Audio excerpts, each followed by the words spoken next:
একজন ব্যক্তি থেকে কিভাবে একটা বিশ্ব পরিবর্তন হয় এটা দেখাবে সিরাত।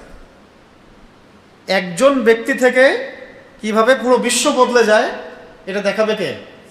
সিরাত। কিন্তু আফসোস হচ্ছে এই পাতলা কিতাবটাও আপনাদের স্কুলে, কলেজে, অনার্সে, মাস্টার্সে নাই। স্কুলেও নাই, কলেজেও নাই, অনার্সেও নাই, মাস্টার্সেও নাই। কথা বুঝতে পারছি?